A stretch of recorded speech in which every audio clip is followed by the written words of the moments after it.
ل 23/8/1988 پیلن انفال 16 گوندên devera berêgareyê girtin û di encam de nêzîkî 205 kes hatine bêserûşîn kirin. Piştîborîna 27 sala li ser wan enfala bû cara êkê wezîrê şehîd û enfalkiriyan li hikûmeta Herêma Kurdistanê beşdarî rêwresma borîna 27 sala li ser enfala berêgareyê dibêt. Kesûkarê enfalkiriya jî dilgiranin hembervê çendê ku hatîne piştguhavêtin û dixwazin rifatên wan jî bihêne vegirandin. Grepone jinine, nawlo grepone nine. Vere doynama. U piştî hingî enfal kiriyo ma eva şula budkan. Eva maoşa danama. Çi maoşi jino danama. Maoşi jî 600 donama. Piştî biya ev diya 150,000 leyno naxore. Hemot gove do ino naxore.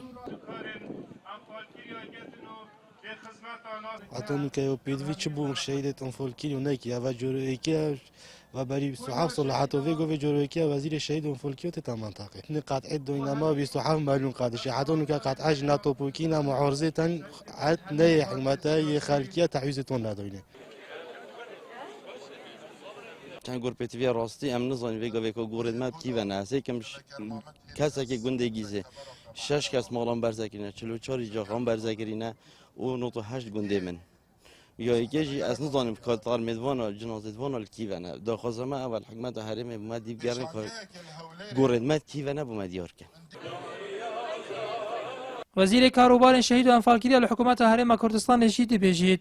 Pêtiviya rêveberiya şehîd û enfalkiriyan li deverê digel ya duhûkê raportekî me bihênî da ku dîvçûna rifatên enfalkiriyên deverê bikeyn. پێویستە لەسەر بەڕێوەبەرایەتی شەیدانی سەنگ و لەگەڵ دهۆک راپۆرتێکمان بۆ بنووسن ئەو راپۆرتە دوای ئەوەی موافقەی حاکمی پێوەرەگیرێ بێ حاکم موافقە بکە بۆ فەتحی گۆڕەکان کە گۆڕەکان لیژنەی تایبەتی گۆڕە بە کۆمەڵەکانە نێرین و شوێنێ دیاری بکەن بۆ ئەوەی گۆڕەکانیان گۆڕیان بۆ هەڵبکەن و جارێکتر بیانێژن و ئەوە داوا من لێکردون کە راپۆرتمان بدەن.